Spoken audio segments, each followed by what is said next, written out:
Coming up next week, Wartburg is receiving a visit from classic literary character Don Quixote as he comes to Newman Auditorium and Wartburg's production of Man La Mancha. Joining me today in studio are two of those responsible for the visit, Dr. Brian Pfaltzgraff and Brian Stinar. Thank you both so much for coming in this morning.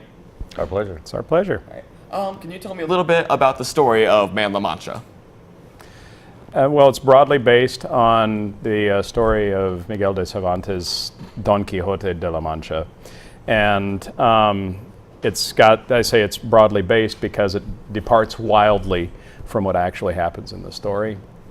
And ultimately, it's about the triumph of the human spirit, as kind of cliche as that sounds. You have anything?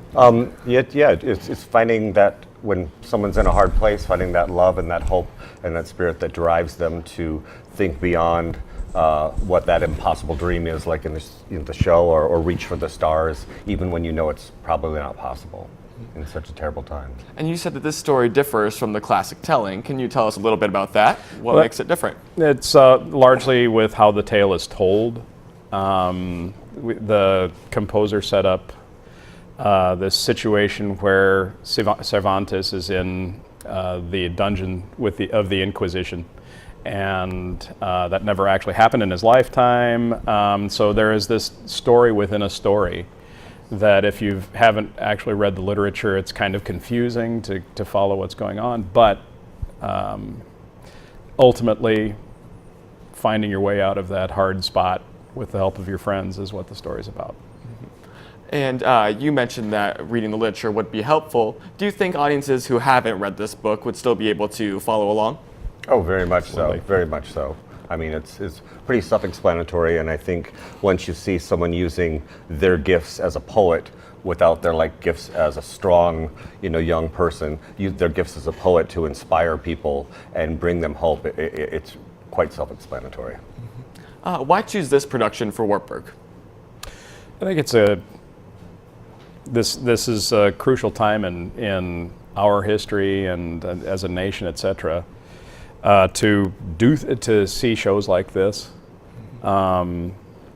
It's about taking back power when you feel that you've been victimized. At least that's my take on this show, and it's about being able to assert oneself and one's beliefs and validating oneself. So that's why I selected this one at this time. Yeah. Okay. And you're the head of the opera workshop, so this is traditionally your cup of tea. But how did you get involved, Mr. Stinar? I'm a graduate, 94 graduate of Wartburg. I left and became a professional opera singer. I've been out in Denver for 20 years, teaching at Denver School of the Arts and Arts High School, Middle School. And Wartburg has been so gracious to bring me back for the last 7-8 years to do Meistersinger camps and do recitals, sing Pirates of Penzance, which we did a wonderful collaboration of bringing back an alumni performance cast and a student cast. So it's just been a really great working relationship for us. And Wartburg Choir has come out and performed with my high school 3 times now. So it's been a lot of fun to collaborate together. So, what have working rehearsals been like so far? Well, initially we split the rehearsals completely so that I was running some music rehearsals, and then when Mr. Stinar arrived, I gave him carte blanche. I said, take it away, and I'll come back in a couple of weeks once you feel everything is secure. And so you were focused entirely for quite some time on just getting kids comfortable with the idea of expression and how to move in an expressive way. So when I came back and we added the music back into the score, it's been fairly seamless. There have been bumps. They're running very well already, and we still have many days to go. It's really been a nice process together. It's been a great process. Yeah. Okay.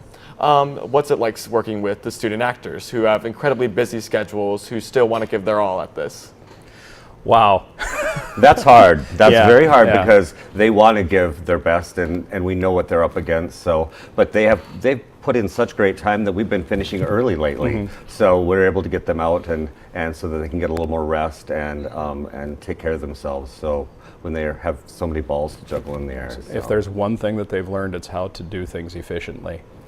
And so when they arrive for our rehearsals, they are focused. They are intent on getting things done very, very quickly, and to do it right the first time. Okay. So, yeah. All right. How does this differ from past Wartburg productions? What sets Man La Mancha apart? I would say that first and foremost, the process, because we've never been in a position, at least since my colleague William Earl retired, we've never had a cast this ready to go this soon, and that's largely due to the fact that we made the decision this year with Brian Ernstine, the dean of the college's blessing, to split the artistic direction of the show between music and staging. The kids have had two sets of eyes on them the whole time, helping them and assisting them in developing character and their musical skills. And I think that the subject matter is also, I'd like to believe that the subject matter is something that our students feel passionate about, that idea of growing into something new, taking where they've been and taking it someplace else. I think that's helped them a lot. Yeah, no, it's a wonderful show. I mean, it's based on, a book that was considered the first modern novel ever, because everything before that was prose or poetry. So, I mean, it was the first, fleshing away of a character, and they're really having a lot of fun getting to know these difficult characters. All right. Thank you both so much for coming in this morning. It's been great to talk to you both.